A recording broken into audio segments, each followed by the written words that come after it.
أعوذ بالله من الشيطان الرجيم بسم الله الرحمن الرحيم الحمد لله رب العالمين وصلى الله على سيدنا ونبينا أبي القاسم المصطفى محمد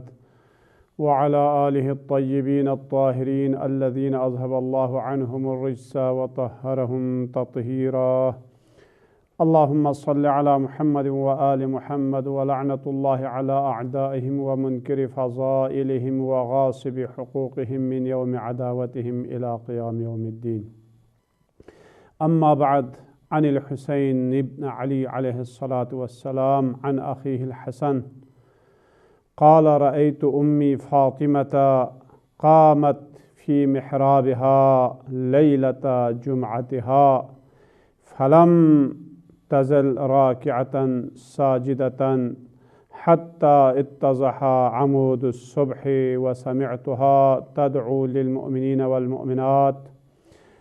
وتسميهم وتكثر الدعاء لهم ولا تدعو لنفسها بشيء فقلت لها: يا أماه لم لا تدعون لنفسك كما تدعون لغيرك؟ فقالت: يا بني الجار ثم الدار. معزز ناظرین محترم، السلام علیکم ورحمۃ اللہ وبرکاتہ۔ گلشن خاندان پروگرام میں خوش آمدید کہتا ہوں۔ آج تعلیم فرزندان یا بچوں کی تعلیم کے عنوان سے کچھ عرائض، آیات اور روایات کی روشنی میں آپ لوگوں کی سماعتوں کا نظر کروں گا۔ چنانچہ تعلیم و تربیت انسان اور والدین کے لیے سب سے اہم اور سب سے ضروری ترین ان کی ذمہ داری ہے کہ اپنی بچوں کی تعلیم اور تربیت کے لیے وہ آمادہ ہو اور بچوں کی تعلیم و تربیت کا بندوبست کرے، کیونکہ جب تک تعلیم اور تربیت نہ ہو اس وقت تک وہ اولاد یا وہ بچہ معاشرے کے لیے مفید ثابت نہیں ہو سکتا۔ لہٰذا اسی سلسلے میں معصومین علیہ السلام کے کردار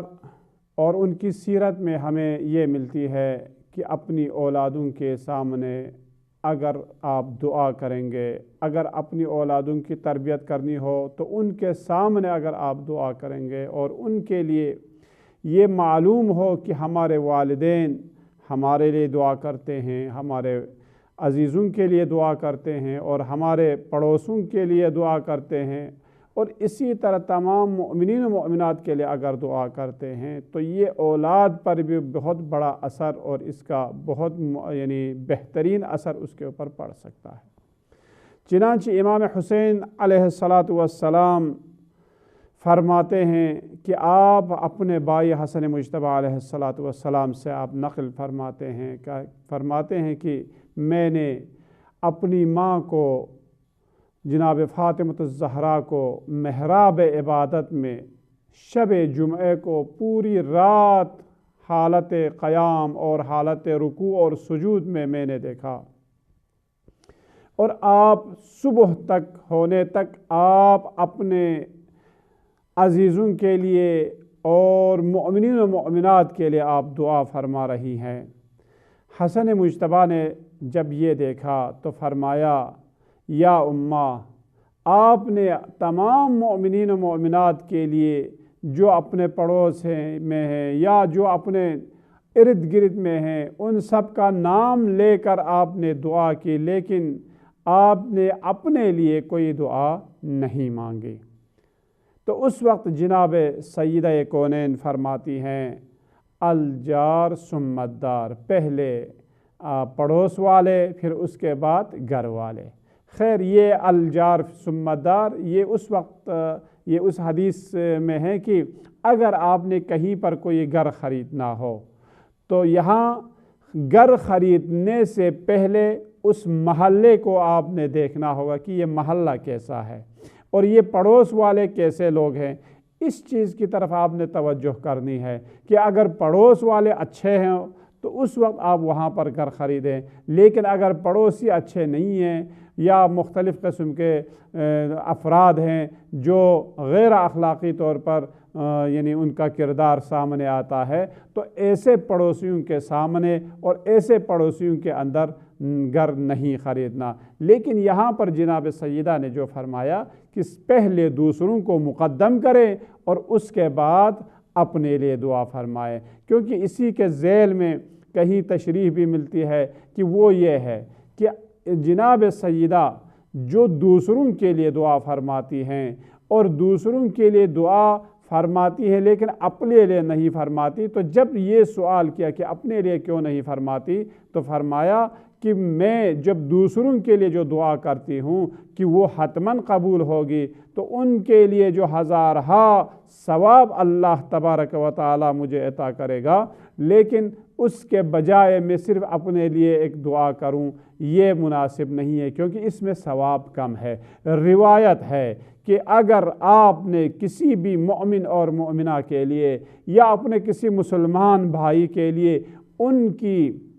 غیبت میں یا ان کی غیر موجودگی میں اگر آپ کوئی دعا کرتے ہیں تو اس کا ثواب کتنا ہے؟ اس کا ثواب ہے کہ روایات ہے کہ جس میں فرماتے ہیں کہ ایک پہلے آسمان سے ندا آئے گی، اے بندہ خدا، جس طرح تو نے اپنے مومن بھائی کے لیے اس کی غیر موجودگی میں تم دعا کر رہے ہو، اس کا 1,00,000 برابر ثواب اللہ تبارک و تعالی تمہارے نامہ اعمال میں لکھ دے گا۔ اسی طرح دوسرے آسمان سے ندا آئے گی، اے بندہ خدا، تو نے اپنے مومن بہن بھائیوں کے لیے جو دعا مانگی ہے اس کے 2,00,000 برابر ثواب تمہارے نامہ اعمال میں لکھ دیا جائے گا۔ اور اسی طرح تیسرے آسمان سے 3,00,000، چوتھے آسمان سے 4,00,000 اور پانچویں آسمان سے 5,00,000، چھٹے آسمان سے 6,00,000 اور ساتویں آسمان سے یہ ندا آئے گی، اے بندہ خدا، جس طرح تو نے اپنے مومن بہن بھائی کے لیے ان کی غیر موجودگی میں،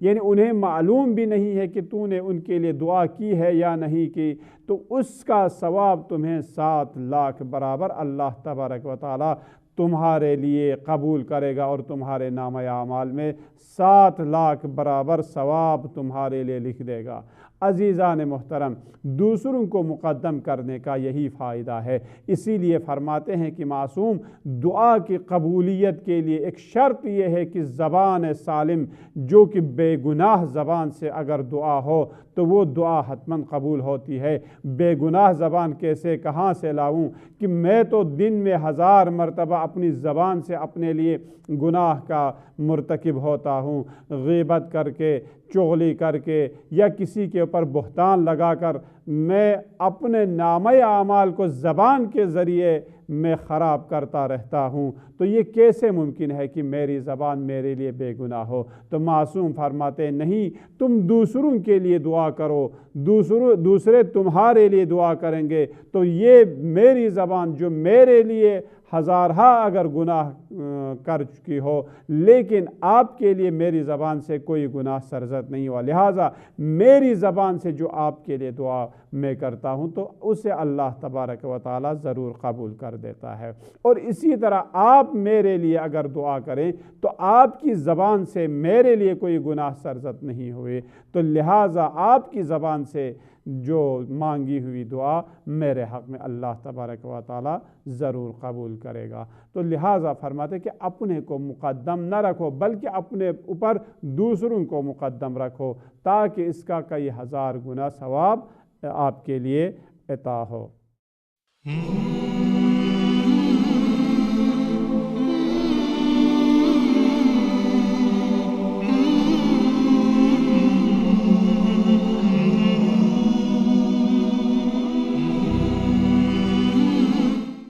عزیزان محترم، بچوں کی تعلیم کے لیے سب سے پہلے بہترین استاد کا بندوبست کرنا ضروری ہے کہ وہ استاد کیسا ہو، جس طرح استاد ہو اسی طرح کا شاگرد جو ہے وہ تربیت پا لیتا ہے۔ چنانچہ ابو سفیان کا بیٹا معاویہ علیہ الہاویہ، جس نے کئی 10 سال تک امیر المؤمنین علیہ السلام پر لعن کا سلسلہ جاری کیا کہ وہ لوگوں کو اس قدر پروپیگنڈا کے ذریعے، اپنے غلط پروپیگنڈا کے ذریعے امیر المؤمنین علیہ الصلاۃ والسلام کے خلاف وہ لوگوں کو تیار کر رہا تھا کہ لوگ بھی، اور وہ اپنے اس منحوس منصوبے میں کسی حد تک وہ کامیاب بھی ہوا کہ امیر المؤمنین جو امام المتقین ہے اور جو وصی رسول ہے، خلیفہ بلا فصل ہے، امیر المؤمنین جو پیغمبر اسلام کا سب سے قریبی ترین یعنی آپ کا مددگار ہے، لیکن معاویہ نے لوگوں کے سامنے علی علیہ السلام کی شخصیت کو اس طرح سے یعنی انہوں نے یعنی خراب کیا تھا کہ لوگ ایک دوسرے پر جب اگر کوئی یعنی کھیل کود کرتے بچے بھی تو ہر بات پر جو ہے امیر المؤمنین پر لعن کیا کرتے تھے، اور ایک شخص جو یعنی ایک مرتبہ نماز میں وہ امیر المؤمنین پر لعن کرنا جب بھول جاتا ہے تو اس کے کفارے میں ایک مسجد تعمیر کراتا ہے۔ اور اسی طرح شام والوں نے جب سنا کہ امیر المؤمنین علیہ السلام مسجد میں شہید ہوئے ہیں، مسجد میں وہ زخمی ہوئے ہیں، تو لوگوں نے تعجب کیا کہ علی مسجد میں کس لیے گئے تھے؟ نعوذ باللہ، وہ تو نمازی نہیں تھا، نعوذ باللہ۔ لیکن امیر المؤمنین علیہ السلام کے چاہنے والوں کو بھی اس طریقے سے وہ ڈرا دھمکا کر کہ ان کی کوئی فضیلت جو ہے بیان نہ ہو، اور اسی طرح ان کے دشمنوں کو اس بات پر اکساتے تھے کہ وہ ان کے حق میں مختلف احادیث اور وہ روایات جو امیر المؤمنین علیہ السلام کی شان میں نازل ہوئی ہو، اور وہ روایات جو پیغمبر اسلام سے امیر المؤمنین علیہ السلام کی شان میں بیان ہوئی ہو، ان کو اپنے شان میں تبدیل کرنے کے لیے اور علی کو لوگوں کے سامنے یعنی ان کا چہرہ مسخ کرنے کے لیے اس نے بہت ہی پروپیگنڈا کیا۔ اور انہی واقعات میں سے اور انہی تاریخ میں سے ایک تاریخ یہ بھی ملتی ہے کہ بچے جب کھیل رہے تھے تو اس وقت یہ عمر ابن عبدالعزیز کہ اس نے دیکھا کہ وہ بچوں کے ساتھ کھیل رہا ہے، جو ایک دفعہ ان کا استاد وہاں سے ان کا گزر ہوتا ہے، استاد یہ سن رہا ہوتا ہے کہ یہ بچہ جو ہے لوگوں کو ان دوسرے بچوں کے ساتھ امیر المؤمنین علیہ السلام پر لعن طعن کر رہا ہے۔ اور اس وقت جب انہوں نے یہ دیکھا اور جب کلاس کا وقت ہوا، مدرسے کا جب ٹائم ہوا، اس وقت جب عمر ابن عبدالعزیز جب وہاں پر درس کے لیے آیا تو اس وقت ان کے استاد جو ہے بالکل خاموشی سے وہ نماز میں مصروف ہو گیا، نماز پڑھنے لگا، نماز پڑھتے رہے اور ادھر عمر ابن عبدالعزیز نے یہ سمجھ لیا کہ آج ماجرا کچھ اور ہے، استاد جو ہے نماز صرف بہانے کے لیے پڑھ رہا ہے اور شاید استاد کو میرے اوپر کوئی نہ کوئی غصہ ضرور آیا ہے۔ اس وقت انہوں نے جب نماز سے فارغ ہوئے تو اس وقت انہوں نے پوچھا، اے استاد گرامی آپ مجھ پر کیوں ناراض ہیں؟ تو اس وقت ان کے استاد نے سوال کیا، اے عمر ابن عبدالعزیز یہ بتا کہ علی کو کیا تو نے پہچانا ہے؟ کیا علی اہل بدر نہیں ہے؟ اہل بدر کی شان میں پیغمبر گرامی اسلام نے کتنی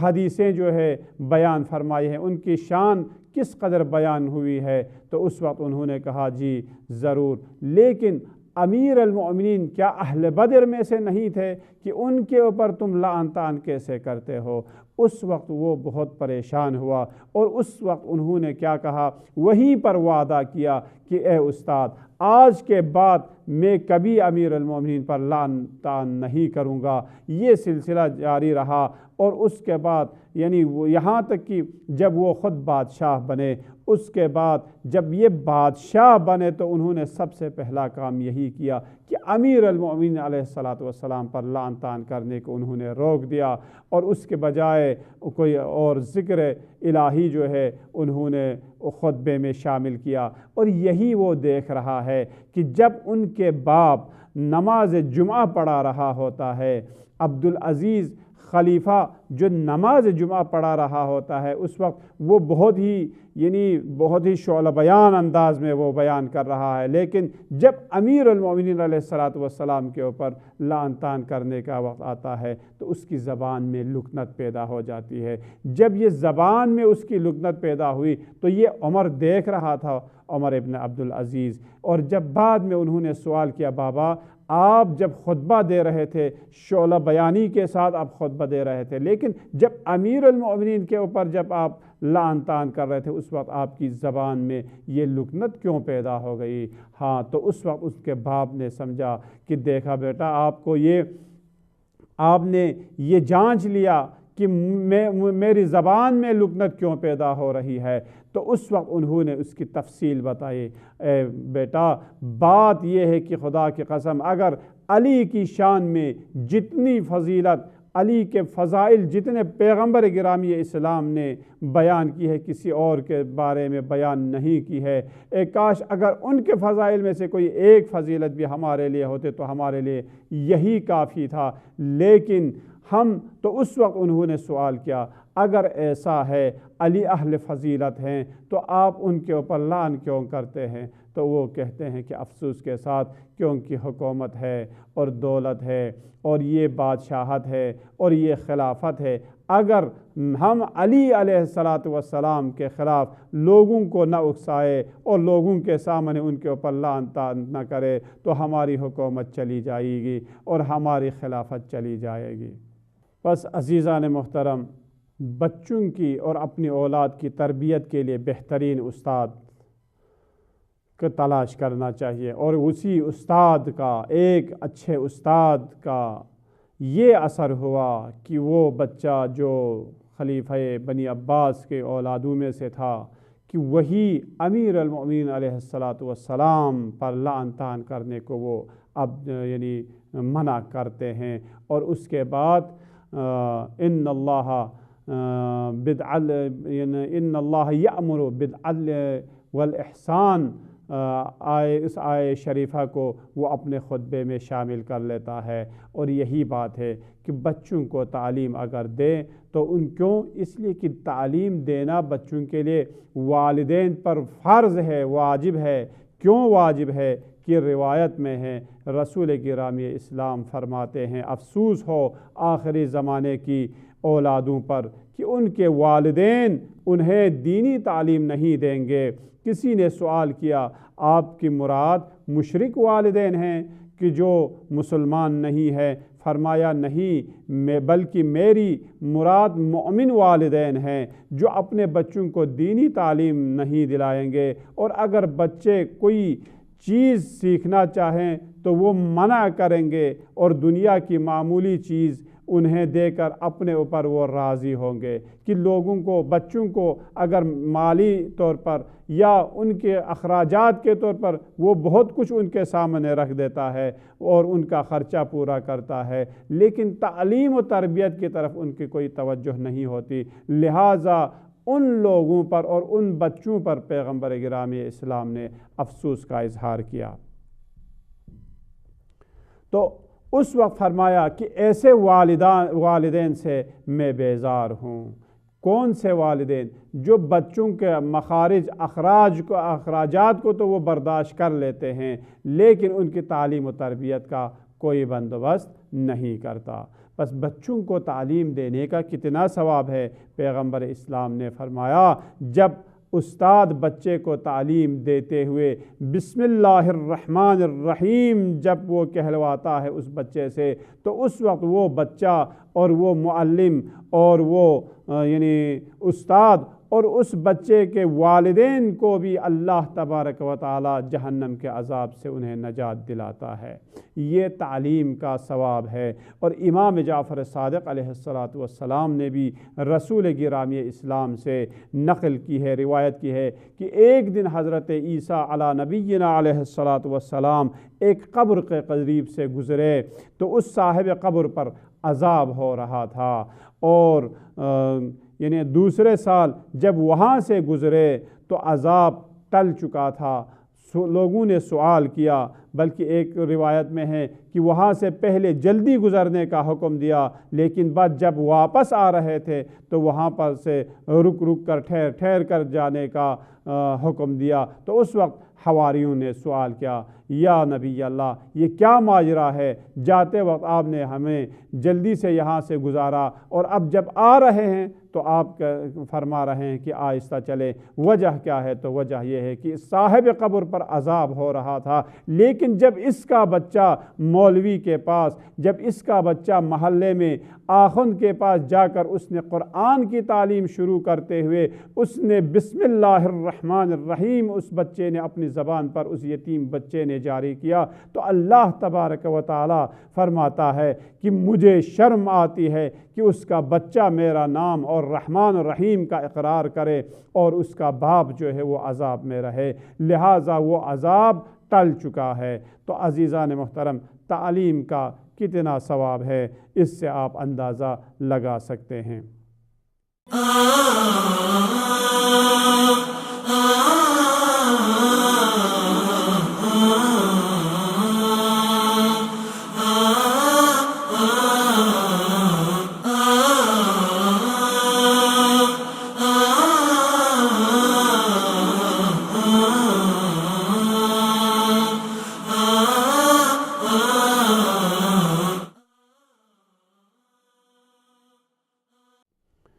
اور فرماتے ہیں کہ والدین سے زیادہ استاد کا حق ہے۔ کیوں استاد کا حق ہے؟ وجہ یہی ہے، جیسے سکندر ذوالقرنین اپنے استاد کا بہت زیادہ احترام کیا کرتا تھا۔ جب ان سے سوال کیا کہ آپ اپنے استاد کا بہت زیادہ احترام کرتے ہیں والدین سے زیادہ، تو وہ فرماتے ہیں کہ میرے والدین نے میں آسمانی مخلوق تھا کہ وہاں سے مجھے اس روئے زمین پر لایا، کہ میرے والدین سبب بنے کہ مجھے عالم یعنی اس انسانیت سے نکال کر مجھے اس دنیا میں لے آیا اور عالم بشریت میں لے آیا۔ عالم ملکوت میں تھا، عالم ملکوت سے مجھے عالم بشریت میں لے آیا، لیکن میرا استاد جو مجھے عالم بشریت سے لے کر اس مادی دنیا سے اللہ تبارک و تعالیٰ کی طرف مجھے عروج پر لے جاتا ہے، لہٰذا ان کی عزت اور تکریم مجھے زیادہ کرنی ہے۔ عزیزان محترم، امام سجاد علیہ السلام بھی فرماتے ہیں کہ استاد کا حق کتنا ہے۔ فرماتے ہیں کہ استاد کے سامنے ادب سے رہے اور استاد کے سامنے ان کی آواز سے اپنی آواز کو زیادہ بلند نہ کرے۔ اگر استاد سے کسی نے کوئی سوال کیا تو تم استاد سے پہلے ان کا جواب نہ دے۔ اگر استاد میں کوئی عیب موجود ہو تو اس کے اوپر پردہ ڈالے، استاد کی خوبیاں جو ہے لوگوں کے سامنے بیان کیا کرے، اور اگر کوئی شخص استاد کی غیبت کرے تو ان کو ٹوک دے اور ان کو ٹوک کر استاد کی صفات کو بیان کرنے کی کوشش کرے اور ان کے سامنے خاموش نہ رہے، اور استاد کے ہر لحاظ سے ان کا احترام کرنا ہمارے اوپر اور شاگرد کے اوپر واجب ہے۔ امام سجاد علیہ السلام نے وہ تمام موارد بیان فرمائے ہیں کہ جہاں پر ایک استاد اور شاگرد یعنی استاد کے احترام کے بارے میں اور استاد کے احترام کے سلسلے میں کیا کچھ انسان کو کرنا چاہیے۔ لہٰذا وہ ایک تفصیلی حدیث ہے، ان میں سے کچھ بات یہ ہے کہ اگر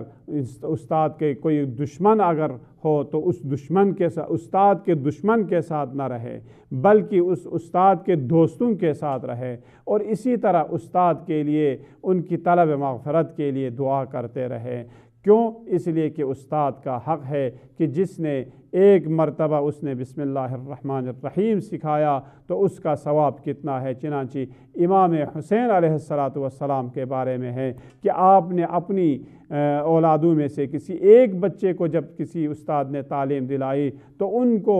بہت کچھ مال و متاع دی اور انعامات دیے۔ لوگوں نے تعجب کیا، اے فرزند رسول، اس استاد کو اتنی یعنی آپ نے دولت دے دی؟ تو فرمایا نہیں، کہ میں جتنی بھی دولت دے دوں لیکن ایک بسم اللہ الرحمن الرحیم کا بدلہ بھی نہیں چکا سکتا کہ اس نے میرے بچے کو قرآن کی تعلیم دی۔ عزیزان محترم، ایسے موارد میں بچوں کی تربیت کے لیے ہمیں کیا کرنا چاہیے اس بات سے ہمیں واقف ہے کہ ان کی تعلیم و تربیت کے لیے انسان کو کوشش کرنی چاہیے۔ نہ ان کے بچے کو آپ ڈھانٹیں، نہ ان کے بچے کو آپ صحیح تربیت اور تعلیم کا بندوبست نہ کرے۔ کیوں؟ اگر ایسا کریں گے تو وہ بچہ جو ہے اس معاشرے کے لیے مفید ثابت نہیں ہوں گے۔ چنانچہ ایک فراری بچی کا قصہ ہے، میں اسی پر آپ لوگوں کی زحمت کو تمام کروں گا۔ اس بچی کا قصہ یہ ہے کہ وہ بیچاری ایک خط لکھتی ہے، رات کے 12:30 بج چکے ہیں کہ وہ اپنے باپ، اس ظالم باپ کے لیے خط لکھتی ہے کہ وہ ایک دفعہ کی ایک ستم رسیدہ بچی ہے اور ستم دیدہ بچی ہے، جو خط لکھتا ہے کہ وہ اپنے اس باپ کے لیے کہ جو ظلم و ستم سے وہ دل برداشتہ ہو کر یہ خط لکھتی ہے کہ وہ اپنے گھر سے فرار ہونے سے پہلے ایک خط لکھ کر وہ چلی جاتی ہے۔ وہ لکھتی ہے، بابا یہ میری پہلی اور آخری خط ہے کہ جو میں لکھ کر چلی جا رہی ہوں۔ مجھے پتہ ہے کہ آپ ابھی تک جو ہے گھر واپس نہیں آئے، اور ابھی تک گھر واپس نہیں آئے ہیں، اور میں یہ خط لکھ کر چلی جا رہی ہوں، اور میں دوبارہ کبھی تیرا منہ نہیں دیکھنے کے لیے میں تیار نہیں ہوں، اور اس جہنم سے میں باہر نکل رہی ہوں، اور اس جہنم میں کبھی میں واپس نہیں آؤں گی، تیرے گھر میں کبھی واپس نہیں آؤں گی۔ کیوں؟ اس لیے کہ جو ظلم و ستم تو نے مجھ پر کیا ہے، کہ جب میں 9 سال کی تھی، اس وقت جب تو نے میری ماں کو طلاق دی، اور میری ماں کو طلاق دے کر جب وہ جا رہی تھی، وہ آخری بار مجھے اپنے باہوں میں لے کر مجھے اپنے باہوں میں لے کر پیار کر رہی تھی، رو رہی تھی، تو نے مجھے ان کے باہوں سے، ان کے ہاتھوں سے تو نے مجھے چھینا، اور چھین کر تم قہقہا لگا رہے تھے کہ میری ماں جب وہ چلی گئی، اب مجھے معلوم نہیں تھا کہ میری ماں جو ہے کہاں پر ہے اور کہاں رہ رہی ہے، کہ میں ان سے کیا مل بھی سکتی ہوں یا نہیں مل سکتی۔ لیکن جب میری ماں اس دنیا سے چلی گئی تھی تو نے مجھے گھر میں آواز دے کر بلا کر کہا کہ تیری ماں جو ہے مر چکی ہے، یہ کہہ کر تو نے جو قہقہا لگایا وہ میں کبھی نہیں بھول سکتی، اور وہ ٹھوکر جو تو نے مجھے مارے جس وجہ سے میں بے ہوش ہو کر رہ گئی، کہ یہ تمام مظالم میں کبھی نہیں بھولوں گی، اور میں تمہارے لیے ہمیشہ بد دعا کرتی رہوں گی، اور یہ میری آخری خط ہے اور پہلی خط ہے، اور تمہارے لیے تم ایسے شخص ہو کہ جو تم باپ ہونے کے لیے تم اس دنیا میں نہیں آئے، تو نے کبھی اپنی اولادوں پر رحم نہیں کیا، اور لوگوں کو یہ یقین بھی نہ آئے کہ میں جو خط لکھ رہی ہوں کہ کیا ایسا بھی کوئی باپ ہو سکتا ہے کہ جو اپنی بچیوں پر اور اپنی اولاد پر اس قدر ظلم کرے کہ جس کی وجہ سے بچے جو ہے وہ فراری ہو جائے۔ لہٰذا والدین کو سب سے زیادہ ان کی تعلیم و تربیت پر توجہ دینی چاہیے، کھانے پینے سے زیادہ تعلیم و تربیت کو توجہ دینی چاہیے، تاکہ وہ بچہ بعد میں ایک تعلیم یافتہ انسان ہو اور معاشرے کے لیے